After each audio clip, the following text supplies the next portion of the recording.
지금 우리가 마주한 AGI 시대의 출발점은 기술 혁신이 아니라 권력 구조 재편입니다.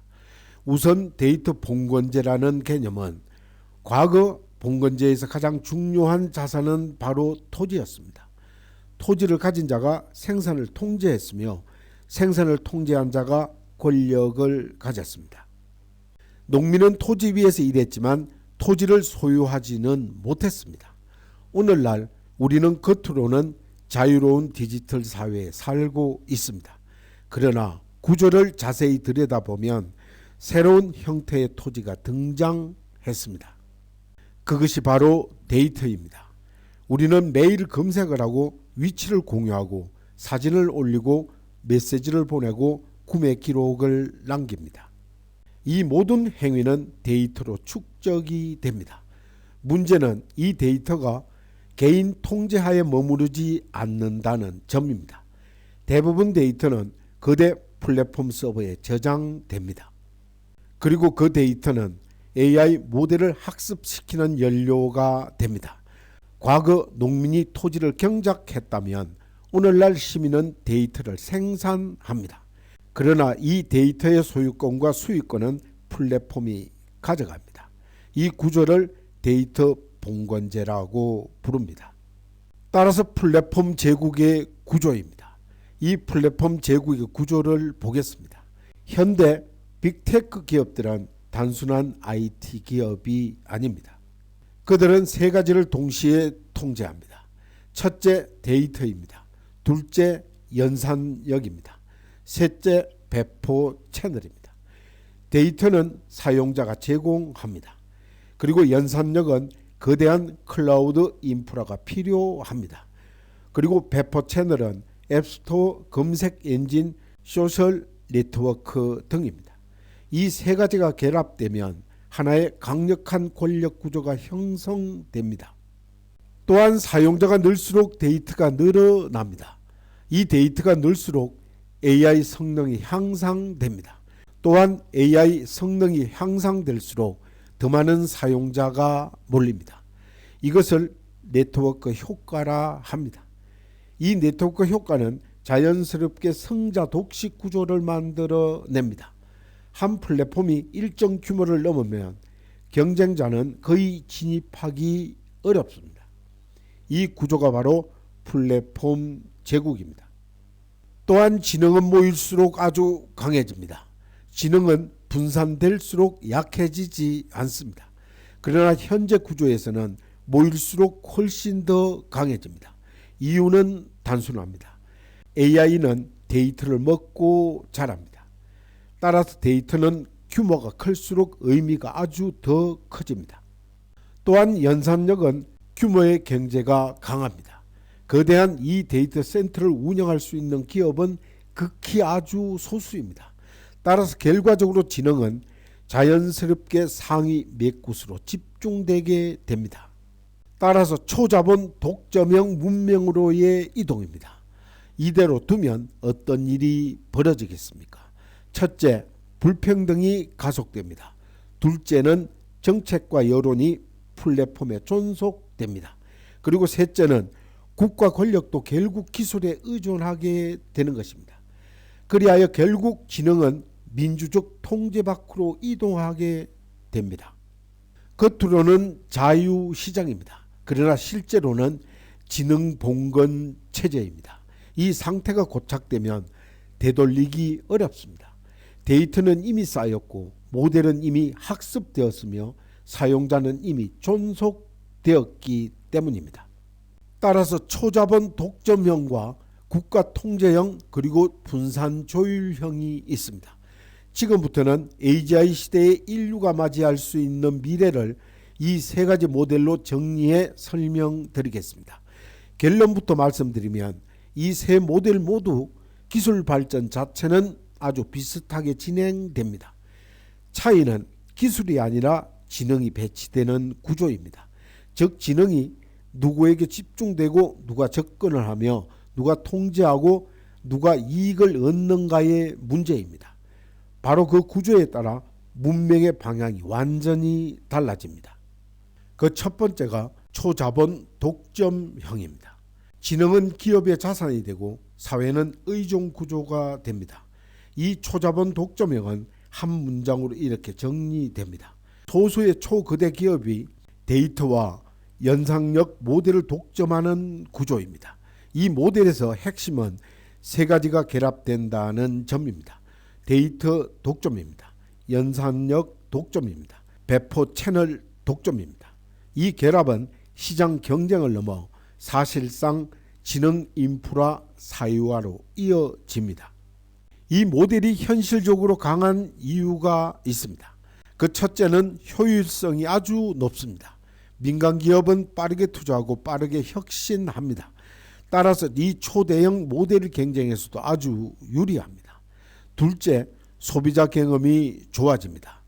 사용자는 편리함을 선택하게 되어 있습니다.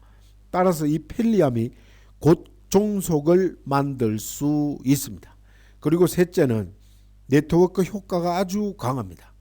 사람이 모이면 데이터가 늘고 데이터가 늘면 모델이 좋아지고 모델이 좋아지면 사람이 다시 모입니다. 따라서 이 구조는 복리로 굴러가게 됩니다. 그런데 이 모델에 치명적 위협이 있습니다. 첫째, 불평등이 기하급수로 커질 수 있습니다. 지능이 생산을 대체하면 생산 수익은 지능 소유자에게 쏠리게 됩니다. 둘째, 사회의 중요한 기능이 플랫폼에 존속될 수 있습니다. 교육, 의료, 금융, 행정까지 이 플랫폼이 제공하는 AI에 의존하게 되면 국가도 시민도 선택권이 약해질 수 있습니다. 셋째, 여론과 정치가 예측 유도의 대상이 될 수 있습니다. 이때 문제는 검열이 아니라 보이지 않는 최적화입니다. 사용자는 자유롭게 선택한다고 느끼지만 그 선택이 이미 유도된 것일 수 있습니다. 따라서 결과적으로 이 초자본 독점형은 겉으로는 자유지만 구조적으로는 지능 봉건으로 굳어질 가능성이 아주 큽니다. 두 번째는 국가 통제형입니다. 지능을 기업이 아니라 국가가 장악하는 구조입니다. 국가 통제형은 이렇게 정의될 수 있습니다. 초지능과 데이터, 핵심 인프라를 국가가 통제하고 운영하는 구조입니다. 이 모델은 많은 국가가 안보 논리로 쉽게 선택할 수 있습니다. 왜냐하면 AGI는 군사, 치안, 경제, 사회, 통치 모든 영역에서 압도적인 전략 자산이 되기 때문입니다. 이 모델이 매력적으로 보이는 이유가 있습니다. 그 첫째는 불평등을 빠르게 억제할 수 있습니다. 따라서 국가는 분배 정책을 실행할 수 있습니다. 독점을 법으로 제한할 수 있습니다.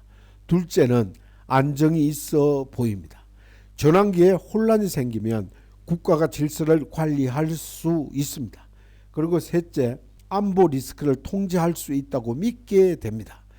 자율무기나 사이버 공격 등 위험이 커질수록 국가 통제형은 더 강한 유혹이 됩니다. 그러나 이 모델도 아주 치명적 위험이 있습니다. 이 국가 통제형은 불평등을 낮출 수 있지만 자율성과 다양성을 억압할 위험이 아주 큽니다. 그리고 세 번째는 분산 조율형이 있습니다. 이는 지능을 독점하지 않고 조율 구조로 운영하는 모델입니다. 이는 제3의 길입니다. 이 분산 조율형은 기업을 없애는 모델이 아닙니다. 또한 국가를 해체하는 모델도 아닙니다. 이 모델의 핵심은 한 문장으로 정리됩니다.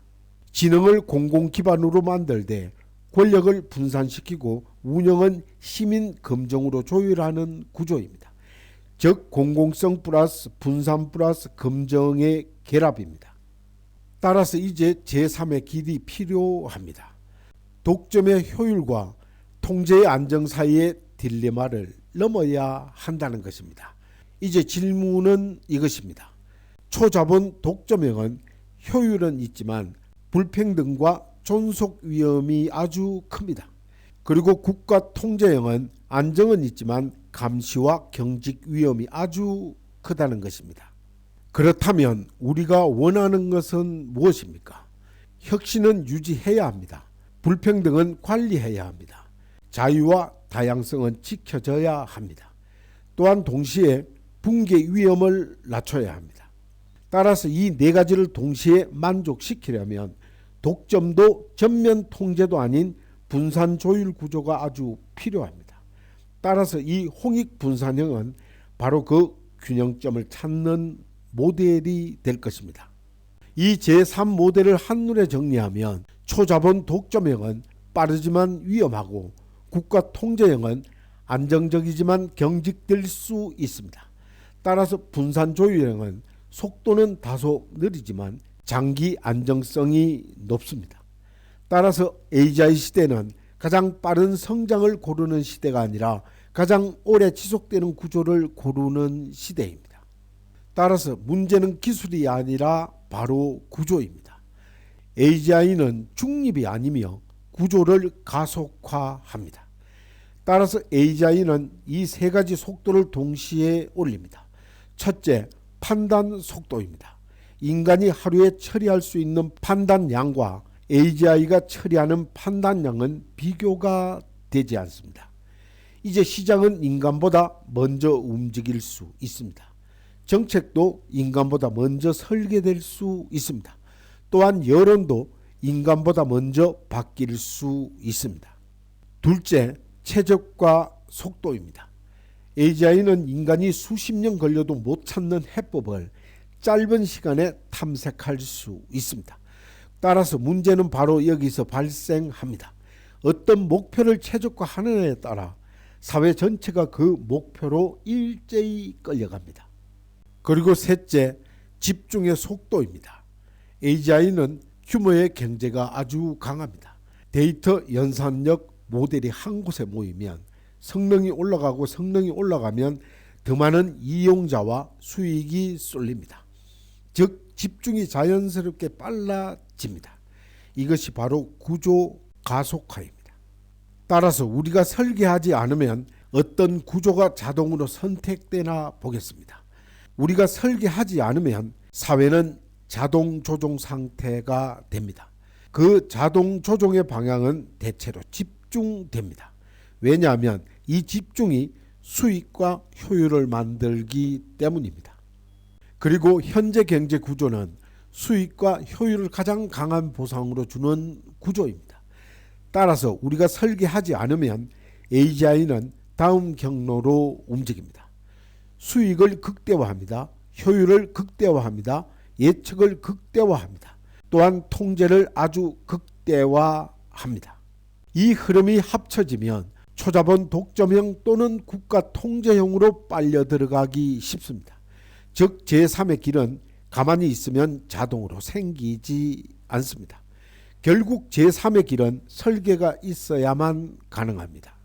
그래서 필요한 것은 윤리만이 아니라 바로 구조인 것입니다. 많은 기업이 AI 윤리를 말합니다. 또한 많은 국가가 AI 안전을 말합니다.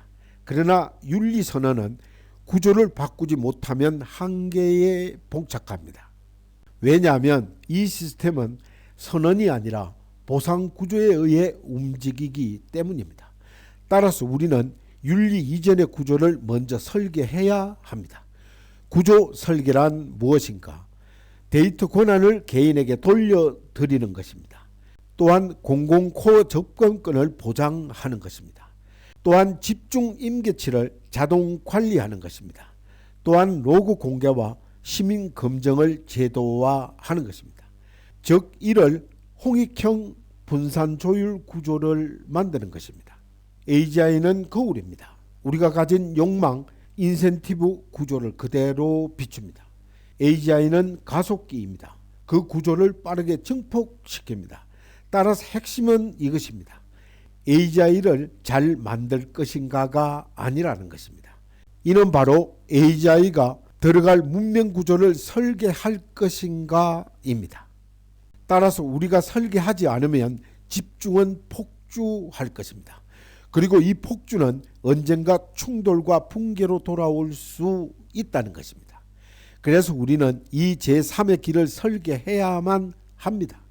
다음 편에서는 그 설계의 원형을 9,000년 전 소남상과 당군 조선의 구조에서 찾아드리겠습니다. 감사합니다.